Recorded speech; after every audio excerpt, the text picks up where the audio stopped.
ஆயுர்வேதம் ஒரு பொக்கிஷம், நம் ஆயுள் நீட்டிக்கும் அற்புதம்.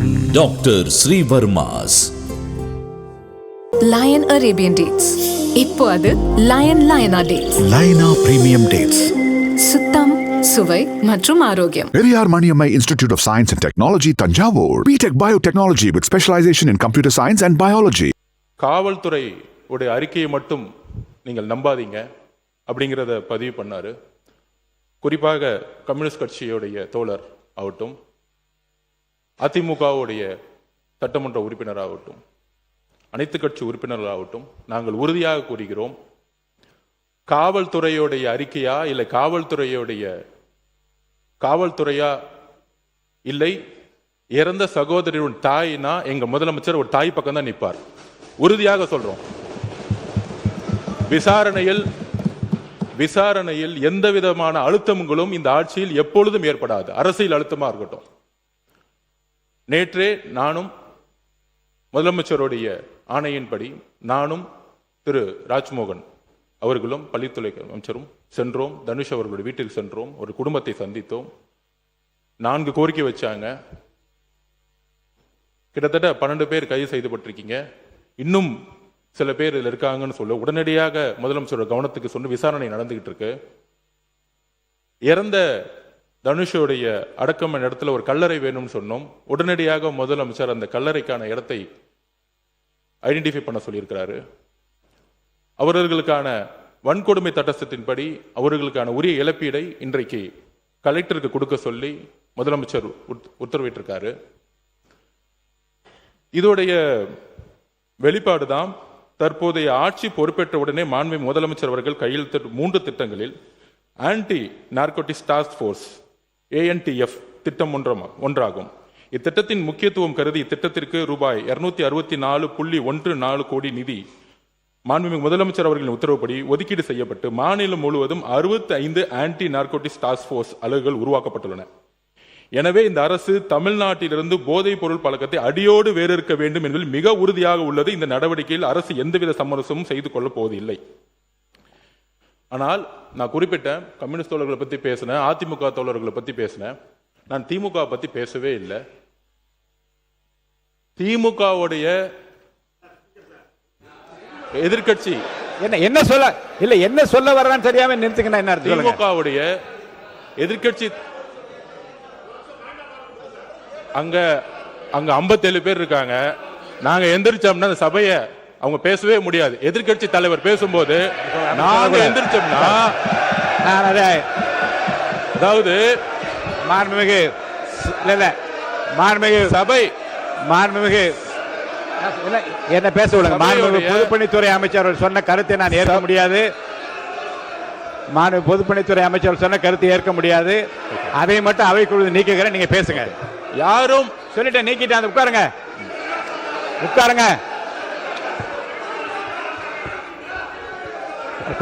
உட்காருங்க. மாண்புமிகு பொதுப்பணி இல்லைங்க.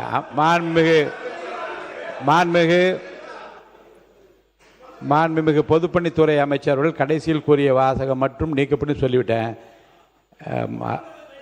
நீங்க உட்காருங்க. நீங்க எனக்கு புரியல. கொறடா அவரா இல்லை நீங்களான்னு எனக்கு தெரியல. உங்க கொறடா நிக்கிறார், நான் நிக்கிறேன். நீங்க தொடர்ந்து பேசினா என்ன அர்த்தம்? மாண்புமிகு பொதுப்பணித்துறை அமைச்சர்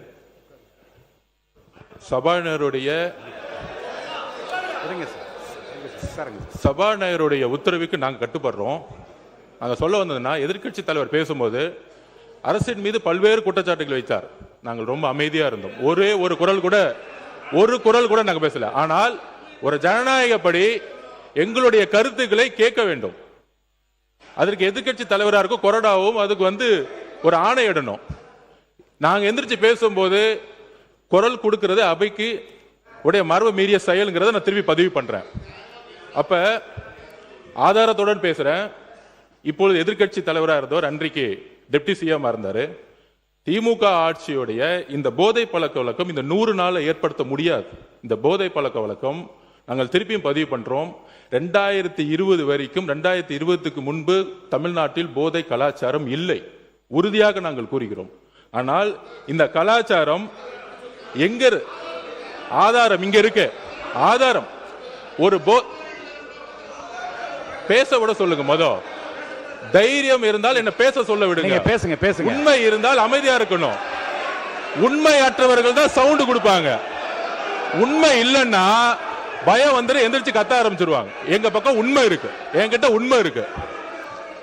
ஒரு போதை கலாச்சாரம் தமிழ்நாட்டில் அதிகமா உருவாச்சுன்னா எங்க முதல்ல பிரச்சனை வரும்னா குழந்தைகள் மீது பாலியல் வன்கொடுமை உருவாக்கப்படும்.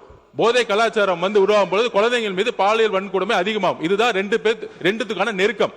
அதுல 2020 தமிழ்நாடுடைய காவல்துறை அறிக்கை சொல்றேன். 2020 4338 கேஸ் போஸ்கோ வழக்கு. 2021 6064, கிட்டத்தட்ட 2000 கேஸ் இன்க்ரீஸ் ஆயிருக்கு. 2022 6580 கேஸ். 2023 6968 கேஸ். 2023 2024 குறிப்பாக இதை நோட் பண்ணிக்குவாங்க மாண்புமிகு பேரவைத் தலைவர்களே. 6968 இருந்து 10,046 40% போக்சோ வழக்கு அதிகமா இருக்கு. அப்பொழுது இப்ப நாங்க ஆன்டி ட்ரக்ஸ் போர்ஸ் போட்டிருக்கோம். எங்களுடைய முதலமைச்சர் பிரச்சாரத்தை உருவாக்கி இருக்காங்க. முக்கியமான இன்னொரு ப்ரூஃப் சொல்றோம். மாண்புமிகு எதிர்க்கட்சி தலைவர் இதை பத்தி சொல்லணும். முக்கியமான ஒரு ப்ரூஃப், பாலியல் தொந்தரவில் 2.5 வயது பெண் குழந்தை பலி. கற்பழிச்சது திமுகவுடைய உறுப்பினர். 2.5 வயது குழந்தையை கற்பழிச்சது 2.5 வயது குழந்தையை கற்பழி திமுகவுடைய உறுப்பினர். இதை பத்தி இதற்கு முன்பு டெப்டி சிஎம் இருந்த இன்றைக்கு எதிர்க்கட்சி தலைவர் 2.5 வயது குழந்தையை திமுக உறுப்பினர் கற்பழிக்க பொழுது என்ன பேசினார், என்ன நடவடிக்கை எடுத்தாங்க? போதை ஆன்டி ட்ரக்ஸ்க்கு எதிராக எத்தனை மீட்டிங் இந்த 5 வருஷமா பதிவு பண்ணாங்க. அயலகத்துறை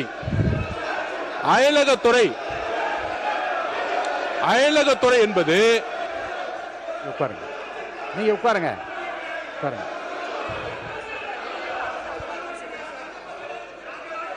அதாவது அயலக யாராவது அயலகத்துறை என்பது உட்காருங்க. நீங்க உட்கார சொல்லுங்க. மாண்புமிகு அவர் பேசி முடிக்கட்டும். மாண்புமிகு பொதுப்பணித்துறை அமைச்சர் அவர்கள் நீங்க உட்காருங்க. நீங்க உட்காருங்க. மாண்புமிகு பொதுப்பணித்துறை அமைச்சர் வரிசையாக வகைப்படுத்தி சில ஆதாரங்களை கொடுக்கிறார். அதாவது இருங்க, நான் வந்து வாய்ப்பு தருகிறேன். அவர் பேசி முடித்ததும் உங்களுக்கு வாய்ப்பு தருகிறேன். நீங்க சொல்லுங்க, பதில் சொல்லுங்க. விவாதமே கூடாது என்றதல்ல. மாண்பு உறுப்பினர் பாருங்க, 55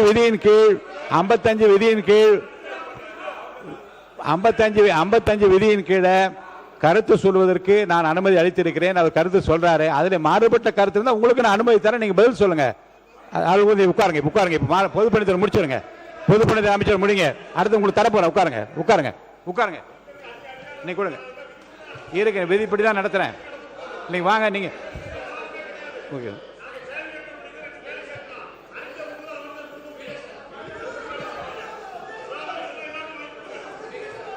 நான் வந்து எதிர்கட்சி தலைவருக்கு முழுமையா பேச வாய்ப்பு கொடுத்த தவறுன்னு சொல்றீங்களா? நீங்க அப்போ எவ்வளவு சொன்னார். நான் அமைதியான கேட்டு இருந்தா எல்லா உறுப்பினருக்கு அது பதில் சொல்ற உரிமை அவருக்கு இருக்கிறது இல்லையா?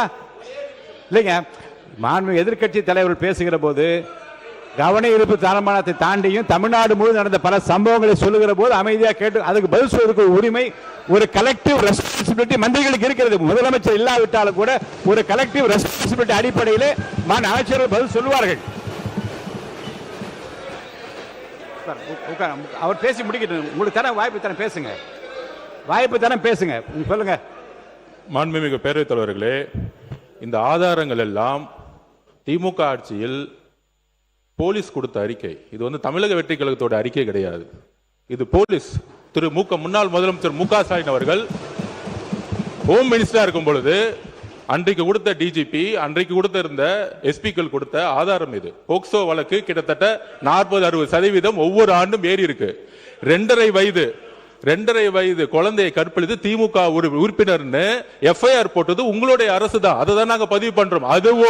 அதுவும் அதுவும் அதுவும் அதுவும் அதுவும் மக்களுடைய பிரஷருக்கு வந்த பிறகு அந்த நடவடிக்கை எடுத்தாங்க. அதனால இந்த போதை பழக்க வழக்கம்ங்கிறது 100 நாட்கள் உருவாக்கல, இதை அடித்தளத்தில் உருவாக்குனது திமுக தான். அதனால்தான் மக்கள் உங்களை தூக்கி எறிஞ்சிருக்காங்க. உங்களுடைய தோல்விக்கான காரணம் போதை பழக்க வழக்கம். இதை நாங்கள் உறுதியாக இங்க பதிவு பண்ணிக்கிறோம். எங்களுடைய தலைவர் ஆட்சியில் உறுதியாக அரசியல் தலையீடு இல்லாமல் யாராக இருந்தாலும் கடுமையான கைது நடவடிக்கை எடுக்கப்படும் என்கிறதை நாங்கள் இங்கு உறுதி கொடுக்கிறோம். மாண்புமிகு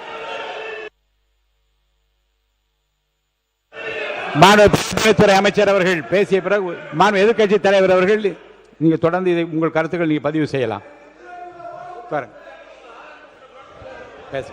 மாண்புமிகு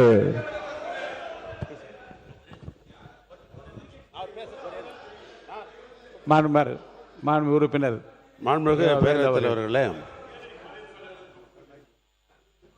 இந்த மாமன்றத்தில் நீங்கள் ஒரு மூத்த உறுப்பினராக இருந்தால் பேரவைத் தலைவராக வந்திருக்கிறீர்கள். விதிகள் எல்லாம் உங்களுக்கெல்லாம் தெரியும்.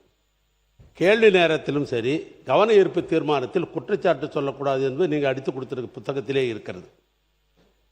எங்களுடைய எதிர்க்கட்சியினுடைய மாண்புமிகு எதிர்க்கட்சி தலைவர் அவர்கள் ஒரு அரசினுடைய கவனத்திற்கு இந்தந்த சம்பவங்கள்லாம் நடைபெற்றிருக்கிறது கவனத்தை தான் கொண்டு வரார்.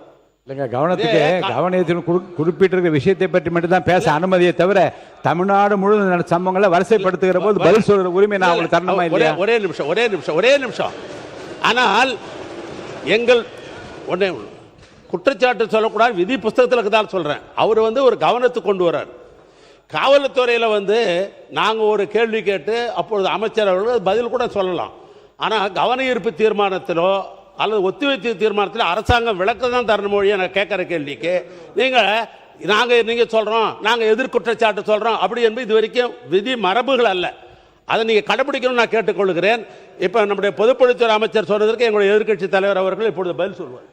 மாண்புமிகு எதிர்க்கட்சி தலைவர் அவர்கள். மாண்புமிகு பேரவைத் தலைவர் அவர்களே, கடந்த ஒரு வார காலமாக தமிழ்நாட்டில் என்னென்ன சட்ட ஒழுங்கு பிரச்சனை, போதைப் பொருளால் எத்தனை கொலைகள் நடந்திருக்கு அப்படிங்கிறது நான் மட்டுமல்ல, இங்கே இருக்கக்கூடிய அனைத்து கட்சி தலைவர்களும் இந்த அரசனுடைய கவனத்திற்கு நாங்கள் எடுத்துகிட்டு வந்தோம். தவிர அதற்கு நீங்கள் இது வரைக்கும் எந்த அமைச்சரும் அதற்கு சரியான பதில் சொல்லவே இல்லை. ஆனால் மாறாக உங்கள் ஆட்சியில் இப்படி நடந்தது, உங்கள் ஆட்சியில் இது நடந்தது அப்படின்று குறை சொல்லி கொண்டிருக்கிறாங்க. அது ஃபோட்டோ தான் காட்டினார், எஃப்ஐஆர் பதிவு பட்டிருக்கு அப்படின்னு சொன்னார். இதுலேருந்து என்ன தெரியுதுன்னா, எங்களுடைய ஆட்சியில் நாங்கள் நடவடிக்கை எடுத்திருக்கிறோம், நடவடிக்கை எடுக்கப்பட்டிருக்கு எங்களுடைய ஆட்சியில். நாங்கள் கேட்கறது ஏன் உங்கள் ஆட்சி நடவடிக்கை எடுக்க மாட்டேங்கிறீங்க அப்படிங்கிறத நாங்கள் கேட்குறோம். அவர் ஒரு ஃபோட்டோ காட்டுறாரு. பேசி முடிக்கட்டும். அமைச்சர் அவர்கள் ஒரு ஃபோட்டோவை காட்டினாரு. இன்னொரு வீடியோ ஒன்று இருக்குது, அது எல்லாருமே பார்த்தாங்க, ஒட்டுமொத்த இந்தியாவே பார்த்துச்சு, உலகம் முழுக்க பார்த்தாங்க. இருக்கக்கூடிய அமைச்சர் ஒருத்தர் போதைப் பொருள் பவுடராக நுணுக்கி அதை என்ன பண்ணாருங்கிறத விளக்கம் கொடுத்துட்டார். போதும், அது விளக்கம் கொடுத்துட்டார், முடிஞ்சு போச்சு. அதை பற்றி பேச வேணாம். அவைக்குள்ள அதை மட்டும் நீக்கி விடுகிறேன். நீங்க பதில் சொல்லியாச்சு, உட்காருங்க. திரும்ப அதை பற்றி பேச வேண்டாம். கடந்த அவங்க திருப்பி குற்றச்சாட்டு வைக்கும்போது நாங்கள் அதை குற்றச்சாட்டு வைக்குவோம். அது மட்டும் இல்லை, கடந்த 5 ஆண்டுகளாக போதைப் பொருட்களை ஒழிக்க நாங்கள் எங்களுடைய தலைவர், எங்களுடைய முதலமைச்சர் சரியான நடவடிக்கை எடுக்கவில்லை என்ற ஒரு கருத்து இங்கே வைக்கப்படுகிறது. அது தொடர்பாக சில கருத்துக்களை இங்கே நான் கூற விரும்புகின்றேன்.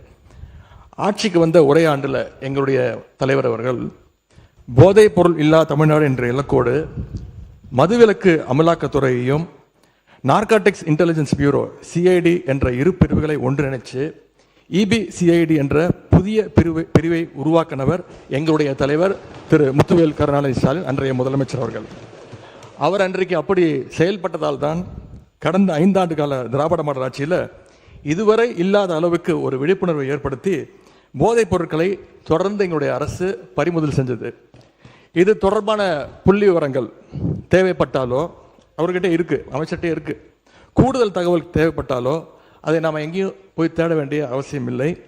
இந்த ஆட்சியில் இன்றைக்கு சென்னை மாநகர கமிஷனராக நியமிக்கப்பட்டுள்ள திரு அமல்ராஜ் ஐபிஎஸ் அவர்கள்கிட்ட இந்த அரசு கேட்டுச்சுன்னா அவரே இந்த தகவல்களை தெளிவாக எடுத்து கொடுத்துருவார். ஏன்னா அவர் தான் இன்னைக்கு கமிஷனர் இருக்கிறாரு. இந்த இபிசிஐடி பிரிவை தலைமையேற்று நடத்தியவரும் அவர் தான். அவர்கிட்ட கேட்டால் கரெக்டாக சொல்வார், எத்தனை டன் கஞ்சாவை பறிமுதல் பண்ணோம், எத்தனை பேரை நாங்கள் கைது செஞ்சிருக்கிறோம், சிறப்பு புகார் எண்கள் எத்தனை அறிவித்தோம், விழிப்புணர்வு நிகழ்ச்சிகள் எல்லா டேட்டாவும் அவர்கிட்ட இருக்கு.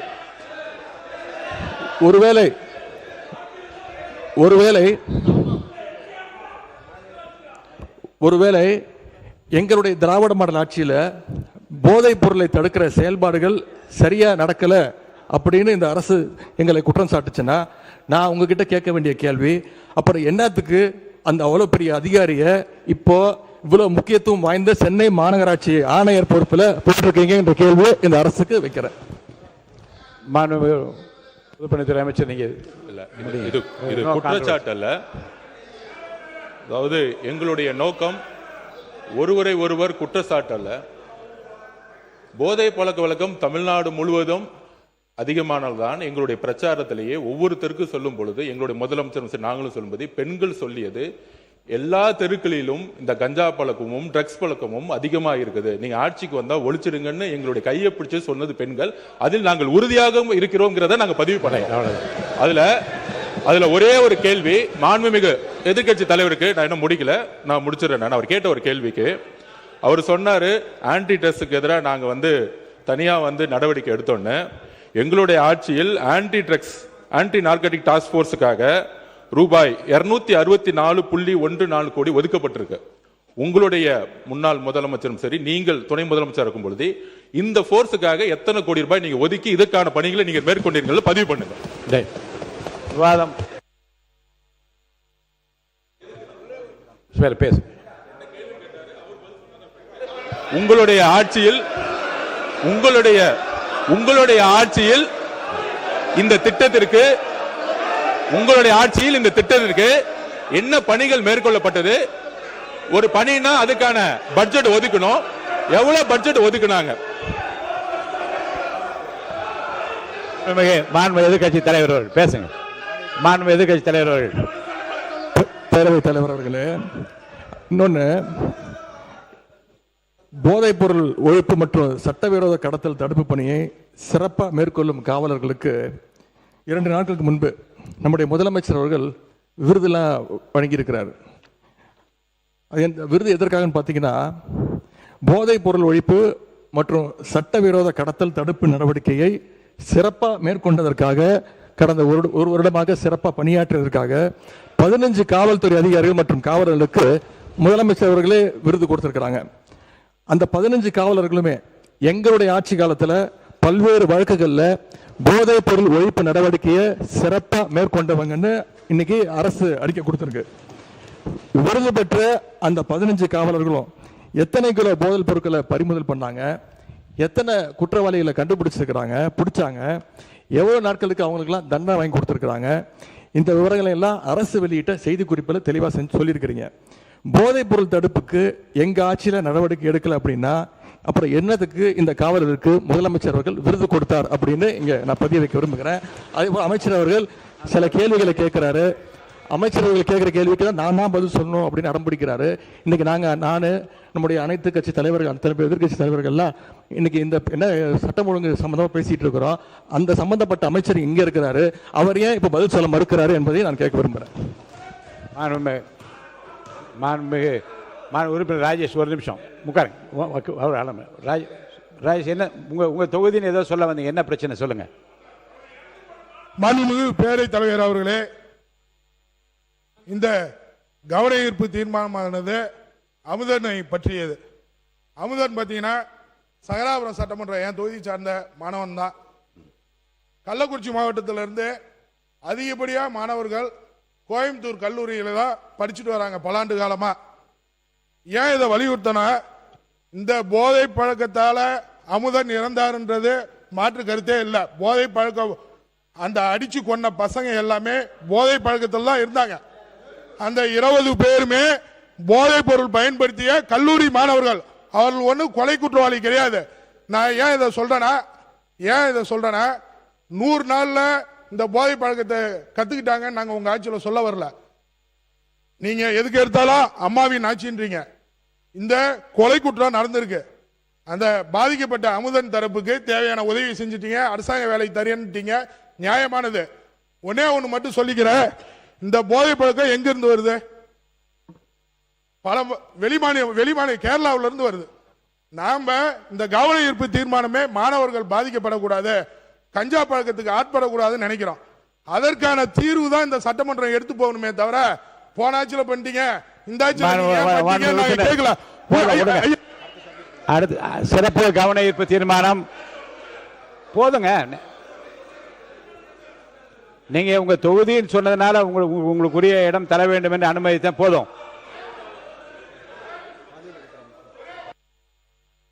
மாண்புமிகு மதுவிலக்குத்துறை அமைச்சர் அவர்கள் உட்காருங்க. மாண்புமிகு பேரவைத் தலைவர் அவர்களே, மாண்புமிகு எதிர்க்கட்சி தலைவர் சொன்னார் இந்த மாதிரி 15 காவலர்களுக்கு சிறப்பு விருது கொடுத்தோன்னு. இது ஒன்றும் புதிய நடைமுறை கிடையாது. வருடா வருடம் புரட்சி தலைவி அம்மா காலத்திலிருந்தே இது கொடுத்துட்டு தான் வராங்க. அதனால போதை தடுப்புக்கு எந்த ஒரு நடவடிக்கையும் எடுக்கல. எதை வச்சு சொல்றேன்னா, அந்த கஞ்சா உட்பட பல பொருட்களை பறிமுதல் பண்ணாங்க. நாங்க இந்த 100 நாட்கள் அதை விட அதிகமா நம்ம தமிழக வெற்றி கழகம் ஆட்சி பறிமுதல் பண்ணியிருக்கு. அதுக்கான டேட்டாவை மானிய கோரிக்கையில நிச்சயம் நாங்கள் சொல்லுவோம். மாண்புமிகு எதிர்க்கட்சி தலைவர் முடிச்சிடலாம். 1 மணி நேரம் நீங்க சொல்லுங்க. என்ன தவறான தகவலை இங்க பதிய வைக்கிறீங்க? இந்த திட்டத்தை கொண்டு வந்தது எங்களுடைய தலைவர் 2023ஆம் ஆண்டு தான் அறிமுகப்படுத்தப்பட்டது. எல்லாம் தெரிஞ்சுட்டு பேசுங்க. மாண்புமிகு உறுப்பினர் போதும். ஏறத்தாழ 1 மணி நேரம் இந்த பிரச்சனை எவ்வளவு முக்கியத்துவம் வாய்ந்தது என்பதற்காகவும் மாண்புமிகு உறுப்பினர் சொன்னாரு கேரளால இருந்து இது நிறைய சப்ளை ஆகுதுன்னு. இதுக்கான நடவடிக்கை தான் கேரளால இருந்து ஹோம் மினிஸ்டர் இங்க திரு ரமேஷ் சென்னிதால் அவர்களும் சரி, எங்களுடைய முதலமைச்சரும் சரி, இதற்கான அனைத்து திட்டங்களும் நடந்துகிட்டு இருக்குங்கிறத நான் இந்த இடத்துல பதிவு பண்றேன். கேரளாவுடைய ஹோம் மினிஸ்டரும் தமிழ்நாடுடைய ஹோம் மினிஸ்டரும் சேர்ந்து கூடிய விரைவில் கடுமையான சட்ட நடவடிக்கைகள் மூலம் கேரளால இருந்து தமிழ்நாட்டுக்கு வரக்கூடிய அனைத்து டக்ஸ் உடைய வழிகளையும் மூடுவதற்கான அனைத்து பணிகளும் ஸ்டார்ட் ஆயிடுச்சு. உள்ளிட்டோர் சக சிறப்பு கவன ஈர்ப்பு தீர்மானம். தேனி மாவட்டம் ஆண்டிப்பட்டி தொகுதி தும்மக்குண்டு மேகமலை பகுதிகளில் விவசாயம் செய்யும் விவசாயிகள் குறித்து எதிர்க்கட்சியில் இருக்கிற அனைவரும் எழுப்பிய கேள்விக்கு அரசின் சார்பாக உரிய விளக்கங்கள் இல்லை. எனவே அதை கண்டித்து நாங்கள் வெளிநடப்பு செய்கிறோம்.